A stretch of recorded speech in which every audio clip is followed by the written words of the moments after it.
subscribe to the old school way, nor the new school way, only the optimal way. The 80-20 Baseball Experience with Coach Ball. The 3 true hitting plans. Teddy ball game. Ted Williams, one of the greatest hitters to ever set foot in a batter's box, said, and for clarity I'll paraphrase, the number one thing a hitter must do with less than 2 strikes is to swing at a pitch he can drive. The hitter must look for a pitch that can be hit hard and hit far. The great Ted Williams always had a specific hitting plan. He knew where the pitch had to be to allow him to hit the ball hard and hit the ball far. He had a plan in place before the pitcher ever started his delivery, and from there, he was ready to crush his pitch. Like all great hitters, with less than 2 strikes, he wasn't protecting the strike zone. Rather, he was looking for the pitch to come through an area that allowed him to maximize his power.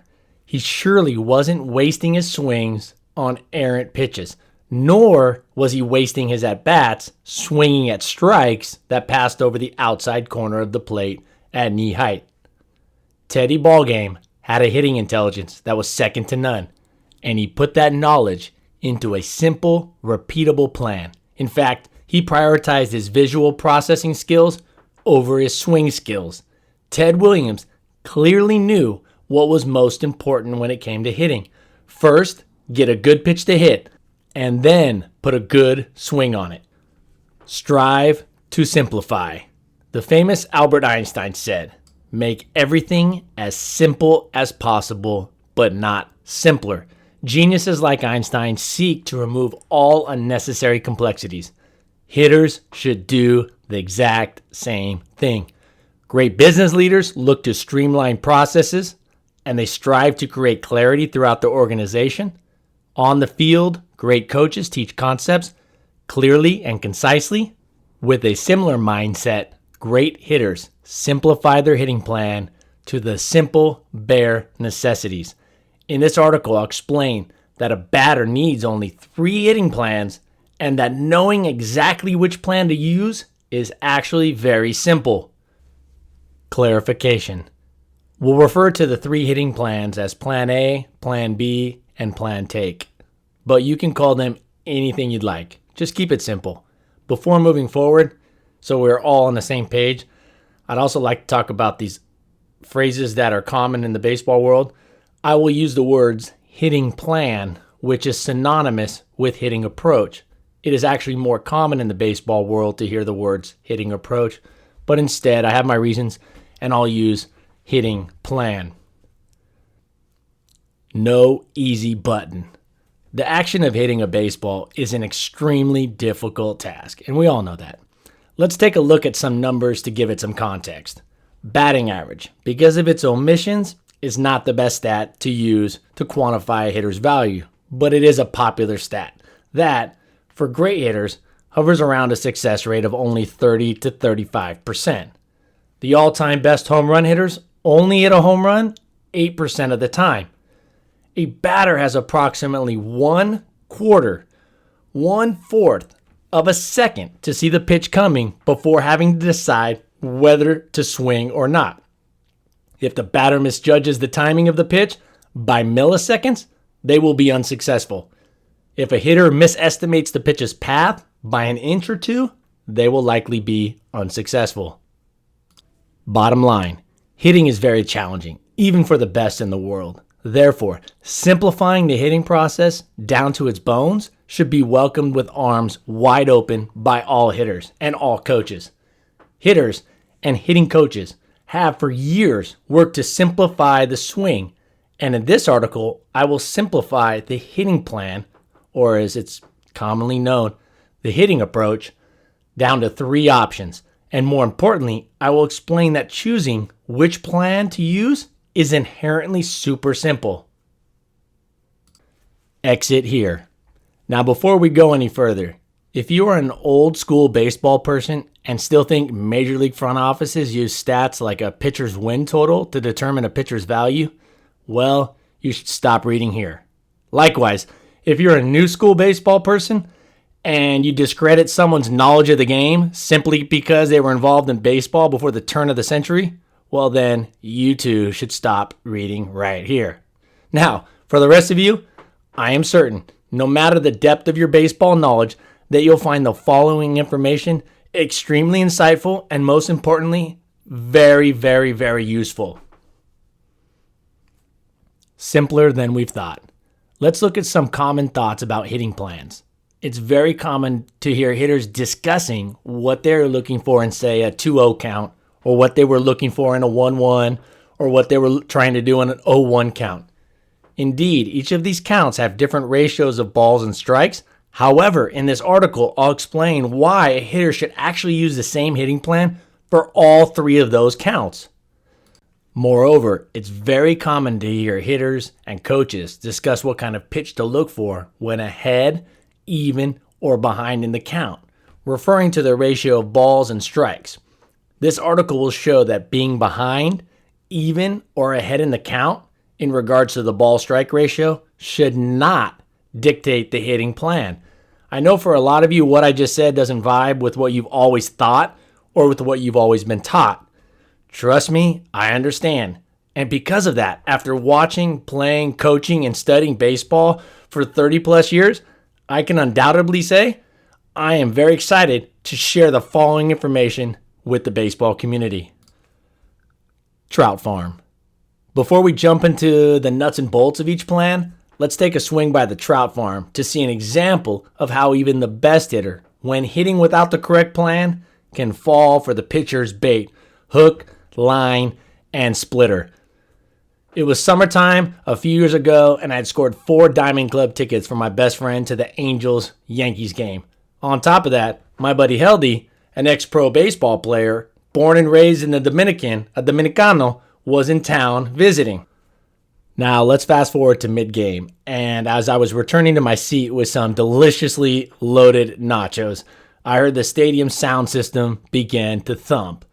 As I sat down, I peered over to the Angels on-deck circle just in time to see the great Mike Trout walking toward the plate. Mike had his confident swag going, and the stadium was getting louder. The incredible Trout was coming up the bat, and he was coming up the bat with the bases loaded. On the mound was Masahiro Tanaka, a quality pitcher that had held the Angels scoreless up until that point. But he had put himself in a tough spot after losing his command for a few hitters, allowing the bases to fill with Angels. The count went to 3 balls and 1 strike, putting Trout in a prime position. Everything was in Mike's favor. A 3-1 count, the home crowd support, and the bases were packed with his teammates. What happened next was quite shocking, even for a guy like me that played professionally and had been going to Major League Baseball games since the mid-'80s. What happened next made it crystal clear that Ted Williams was so clearly right.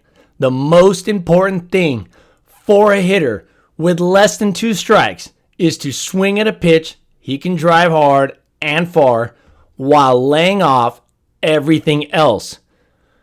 We'll come back to the Trout versus Tanaka showdown in a minute, but let's first talk about Plan A. And again, you can call this whatever you'd like, maybe Plan 1.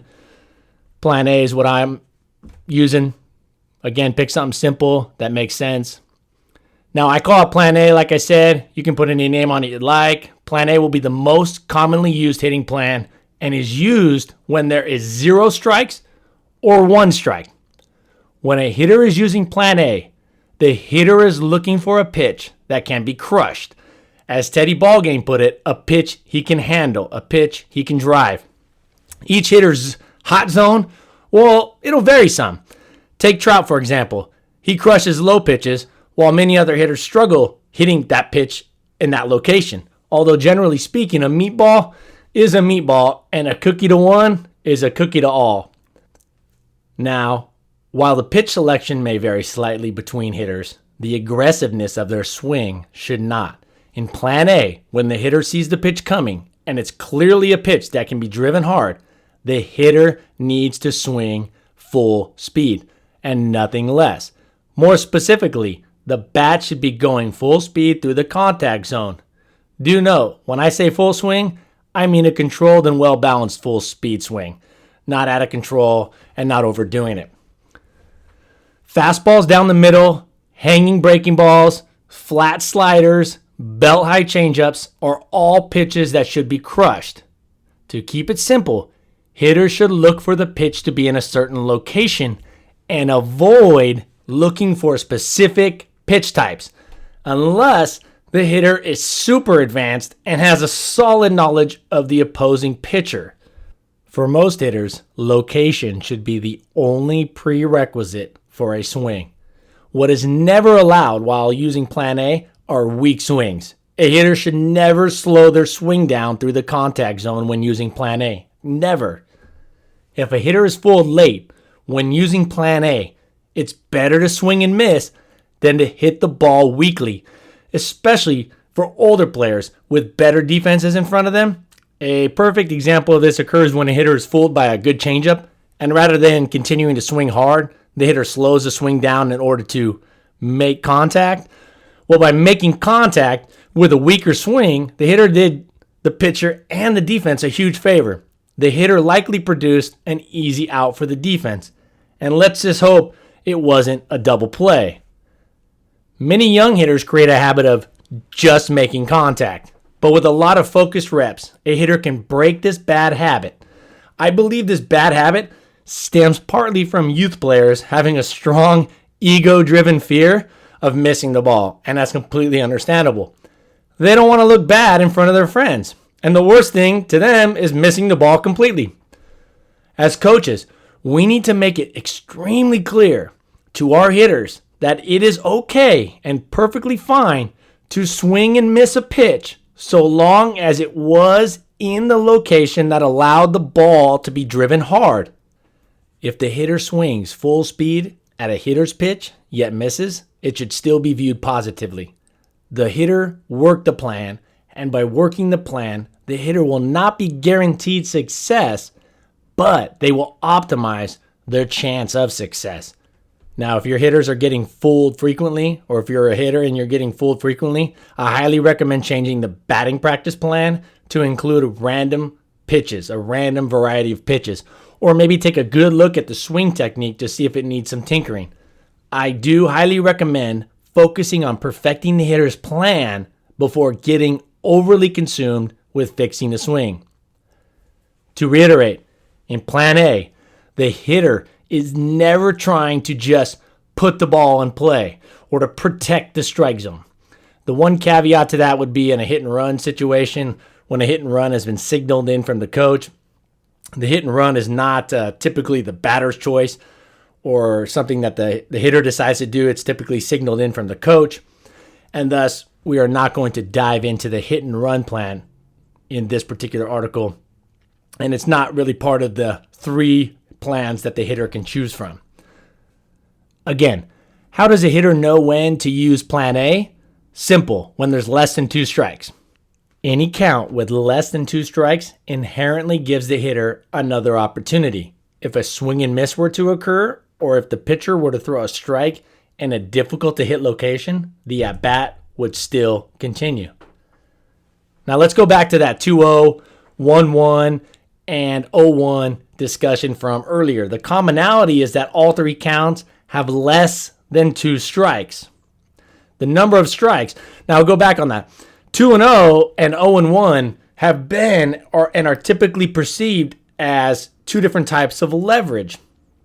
Now, while yes, you're closer to striking out in one of the counts in the 0-1 count, and you're closer to, say, a walk with the 2-0 count, the commonality is what's important in that they have less than 2 strikes. The number of strikes is what's important to follow, not whether the count has more balls than strikes or whether it has more strikes than balls or an even amount of strikes and balls. With 0 strikes or with 1 strike, the hitter is not down to the last strike. Why swing at a tough to hit strike when the at-bat is assured to continue, whether the count is 0-1 or 3-1? Great hitters do not go into strike zone protection mode with less than 2 strikes. The other team has 9 defenders hoping the hitter does just that, especially when there's an opportunity to turn a double play. Great hitters understand that with less than 2 strikes, adding a strike to the count is immensely better than adding an out or 2 to the scoreboard. Plan A means seeking an A-plus pitch to hit and then giving it an A-plus swing. The trout went fishing. Now let's return to that nice summer evening in Anaheim to check back in with the amazing Mr. Trout. The bases are loaded, the count is 3 balls, 1 strike, and Trout, the game's best hitter, is standing in the batter's box ready to drive in some runs. Trout clearly had the confidence going. As always, he has that swag. He had the crowd in his favor. It was getting loud. The thing is, and the thing was, he didn't have what was the thing he needed most: the right plan, Plan A. What unfolded next clearly illustrates that without using the correct hitting plan, even the best hitters, and many could argue the best hitter in the world, can look as bad as the 12th best hitter on a T-ball team from Montana. Hey, and that's no knock on the baseball in Montana necessarily, but that's more of a knock on the winters lasting until Memorial Day and those fields being ice. And I've spent a lot of time in Montana, a lot of winters, and every summer growing up. So I know exactly the difficulty of getting out on that field. It's not like Southern California and Florida, Texas, and those warm states. You go year-round. Now, as Tanaka delivered the pitch, it was immediately clear that it wasn't going to be anywhere near the strike zone. The release point was wildly off, and the ball was steeply angled downward. Remember, with a 3-1 count, Trout should have been in Plan A mode. He should have not only been looking for a perfect pitch, but in 3-1 bases loaded, he should have been looking for a pitch that he could absolutely crush. However, the pitch landed in the dirt, 3 feet in front of home plate. That's not abnormal for a Little League game, but 3 feet in front of home plate in the major leagues is not something you see a lot of. And yet, the great Mike Trout swung. He probably couldn't have reached the pitch if he was swinging a darn canoe oar. Now, that splitter 3 feet in front of the plate had no chance. And the only chance Mike Trout had would have been having Plan A and sticking to Plan A and taking it for ball 4 and scoring a run and letting the next guy do some more damage. Let's give some context to the situation here.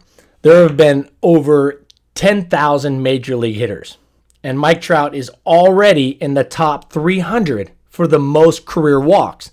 One doesn't get there by routinely going up to the plate and getting up to bat without a plan.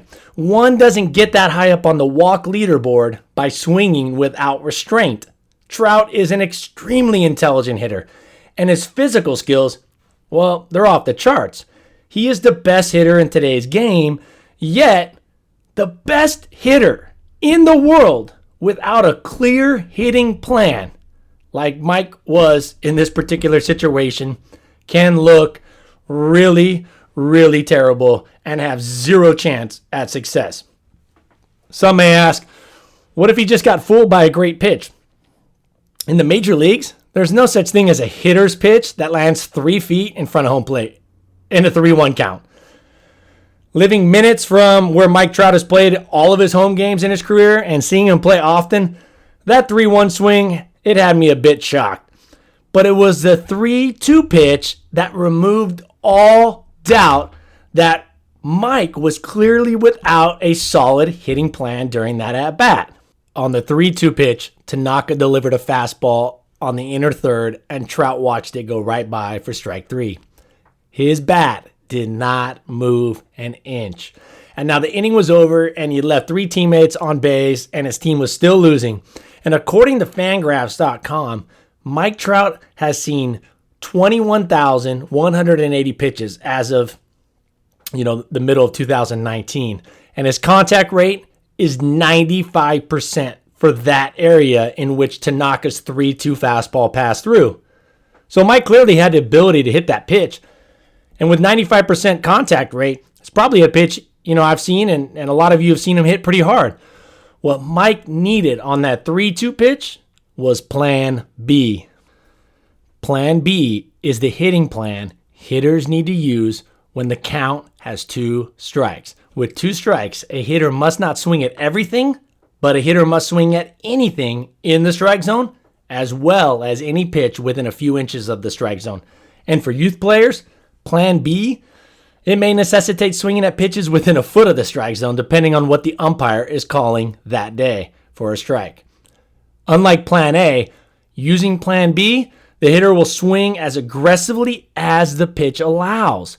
So remember, in plan A, it's 100% swing. Again, you're not overswinging in plan A, but you're never underswinging. You're always giving it a full, solid swing in plan A. Now, in plan B, the hitter will swing as aggressively as the pitch allows. If the pitch happens to be a meatball in the crush it zone, then the hitter will swing full speed. If the pitch is well executed by the pitcher, then the hitter will need to adjust his swing. So a pitch on the outside corner, an inch off the plate at the knees, that's highly likely to be a strike, but is not a pitch that you would ever even think about swinging at in plan A.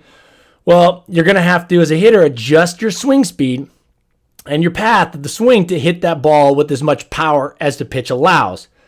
Now, you may be able to give it a full swing, but that's assuming you knew that pitch was going to be there. And again, you're protecting quite a big area. So when the pitcher executes something out there, typically you're not going to be able to just give it your A+ swing.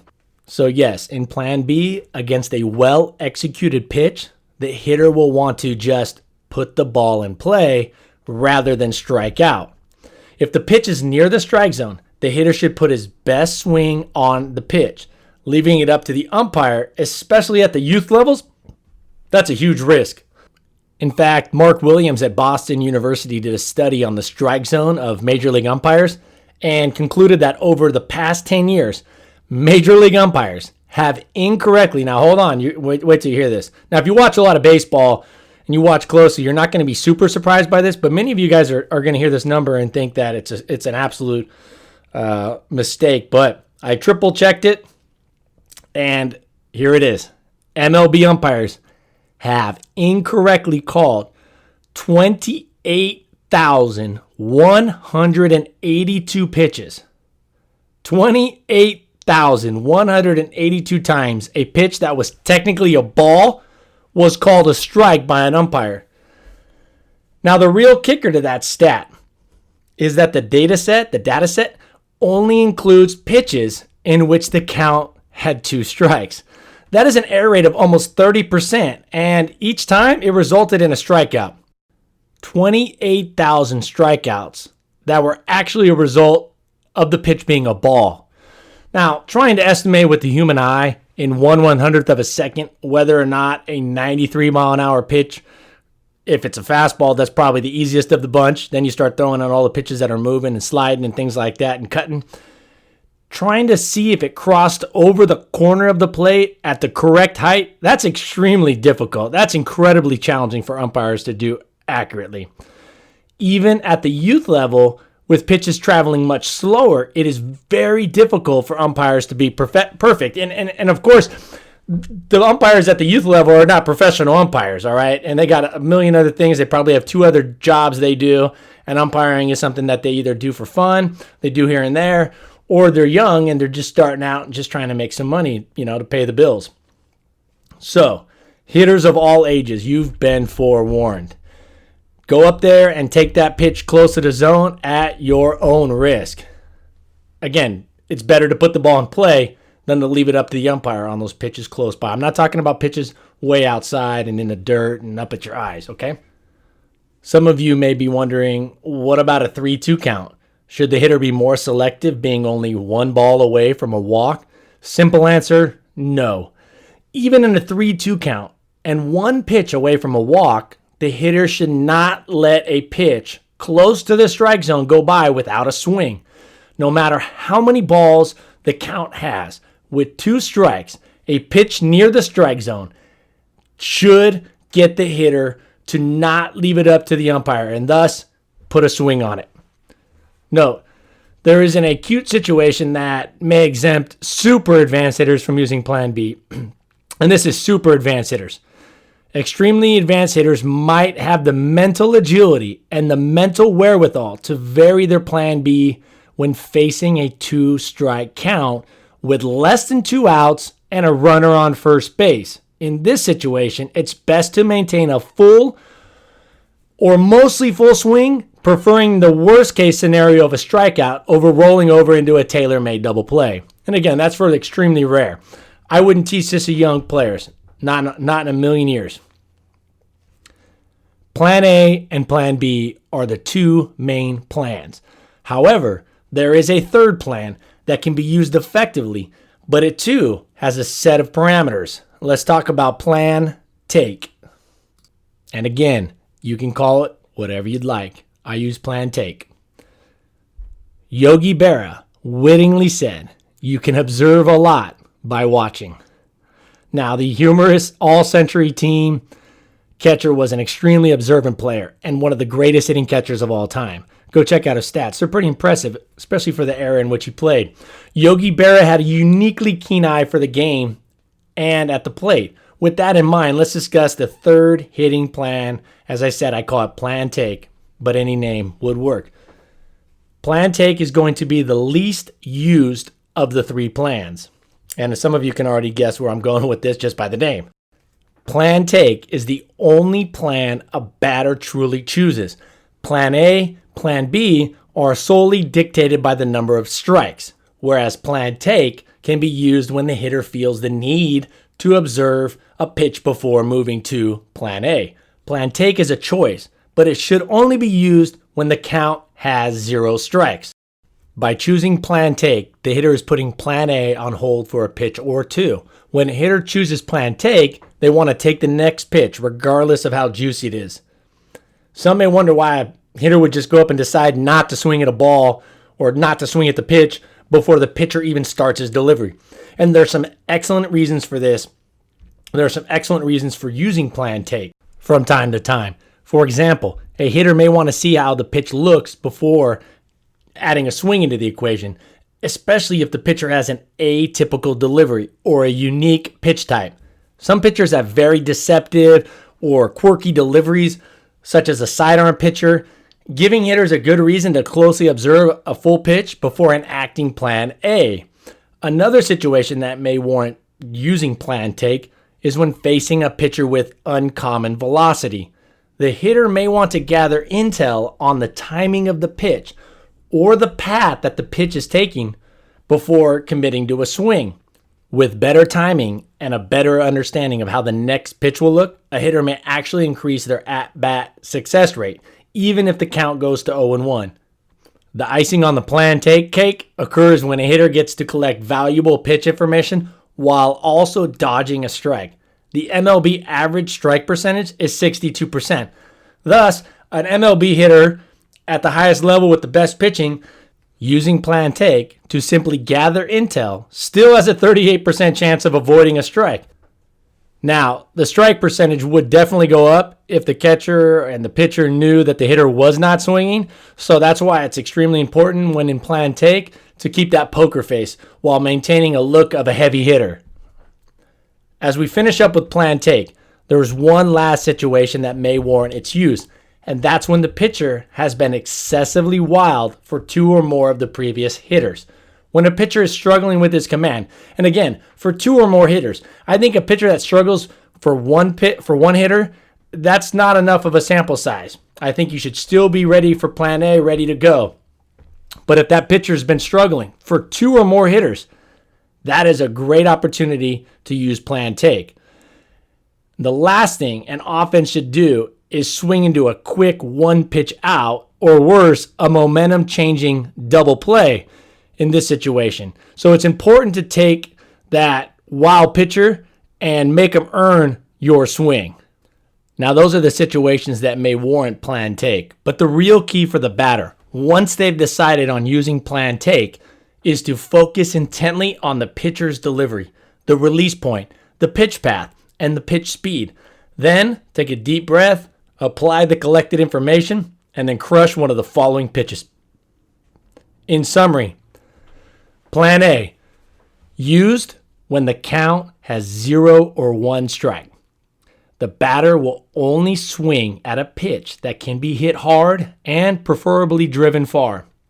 The counts for plan A: 0-0, 1-0, 0-1, 1-1, 2-0, 2-1, 3-1, 3-0. All counts with less than 2 strikes. Plan B, used with 2 strikes. The batter is looking to swing at any pitch in the strike zone or within a few inches of the strike zone. The counts are 0-2, 1-2, 2-2, 3-2, all 2 strike counts. Again, in plan A, you're trying to swing as aggressively as you can, not out of control, but as aggressively as you can at a pitch you can crush. Plan B, you're trying to put the best swing you can on a pitch that's around the zone that has a high likelihood or will definitely be called a strike. Plan take, used with 0 strikes when the hitter wants to see a full pitch before moving to plan A. This is not to be used with 1 strike. There's no reason to get yourself into 2 strikes. You don't want to get to plan B. You don't want to put yourself in plan B without at least giving yourself a shot at plan A. So you're not taking 2 strikes, and you do not want to take a strike unless you use it in those situations that we discussed a minute ago. So in sum, hitting is extremely hard. Anybody who's seen a baseball game or understands baseball at all understands that. And surely anybody who's been in the batter's box understands that. Hitting is extremely difficult. You're talking about milliseconds here, milliseconds to decide. And then you got to put a good swing on it. Do not make this harder than it needs to be. For years and years, the game of baseball as a collective whole has made the hitting approach, or as I like to call it, the hitting plan, more complicated than it needs to be. And especially at the youth levels. If you're a professional player and you have all day to sit around and look at scouting reports and throw on some virtual reality headsets and hit off Verlander because he's pitching that day, and you can take 100 swings off him in a back room with a virtual reality deal, that's different. But for 99% of the players, 99.9999% of the players that are playing baseball, you need to keep the hitting approach, as I call it, the hitting plan, simple. And the simplest way you can do it is by using the strikes, the number of strikes. Less than 2 strikes, plan A. 2 strikes, plan B. And then you have plan take for those situations when you're facing a really wild pitcher and you want him to earn something, throw a strike before he earns your swing, or a very atypical pitcher that you want to just see the pitch coming in. You want to time it, you want to see it, you want to see the path before committing to plan A and you're willing to sacrifice a strike if need be. Because you're still going to get 1 strike in plan A at least, and you still have plan B to fall back on after that. We make this too difficult, and it's understandable. So when I hear hitters and coaches talking about, I'm ahead in the count, I'm behind in the count, you need to trust me on this, we need to ignore that ratio of strikes and balls, because a 0-1 pitch should have the same exact swing as a 3-1 pitch, and a 3-2 pitch should have the exact same approach as an 0-2 pitch. Because at the end of the day, if you strike out with 3 balls in the count or with no balls in the count, you're still out. And 2, in plan A, you never want to hit it weakly. You never want to swing less than full speed. You'd rather get a strike than put an out on the scoreboard. You'd rather take a strike and then get to the next pitch rather than earning an out, getting an out, and then, or worse, rolling into a double play. All right, coaches and players, one last thing.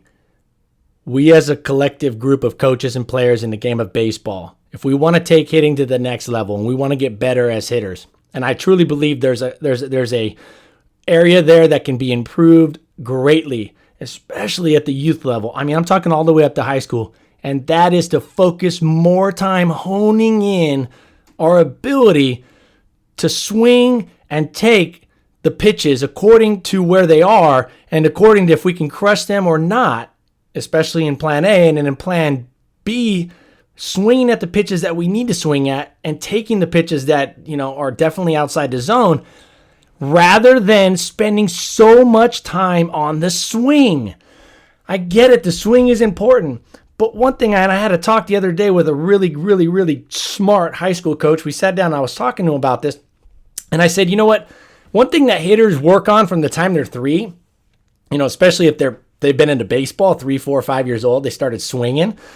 They've all worked on that swing. They all have been hitting, rocks and tennis balls and, all sorts of things their whole life. But I'll tell you one thing they are not doing out on the playground.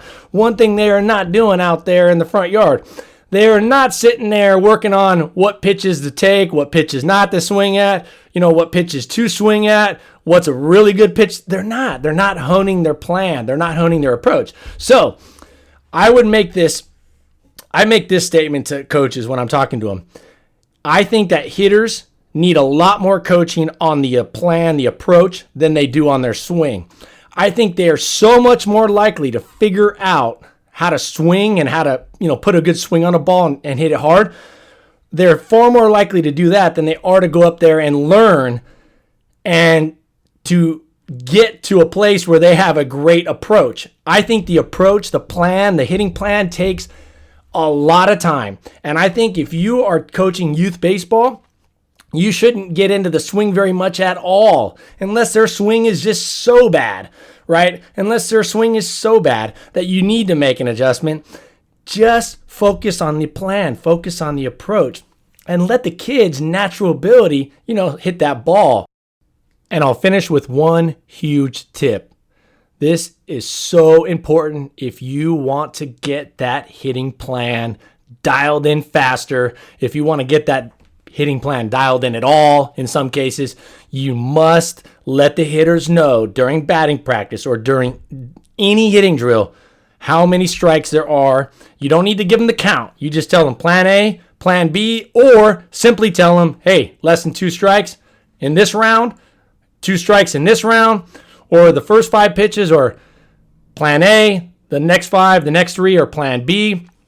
All right, and obviously in batting practice, you're not going to do a lot of plan take, but they should know whether it's plan A time or plan B time every time they step into the batter's box during batting practice or every time they step up to that hitting drill, because it means everything to what the hitter is going to want to swing at, what the hitter needs to swing at.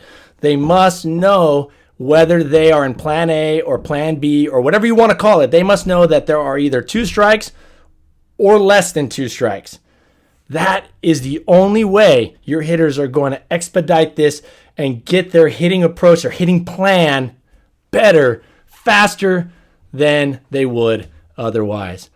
All right, coaches, you can tell I'm extremely excited about this, and I just think that it's something that has been discussed. It's discussed all the time in the baseball world, the approach, the hitting plan, and this and that. And I truly believe we broke it down. We distilled it down to the 2 approaches you need, the only 2 approaches you need. And if you take plan take and put that aside, because that's something that, doesn't require a swing, you're simply just standing up there like an aggressive looking statue and just gathering some intel. But with plan A and plan B, those are the only 2 hitting plans, the hitting approaches a hitter will ever need. Keep it simple because hitting is so difficult already. All right, coaches, players, this has been a blast being here with you. This is Coach Bo. Thank you for your time. Take care. This has been the 80-20 Baseball Experience. This is a really good team, and so you have to earn everything you have against them and take opportunities when they present themselves. Take it to the field.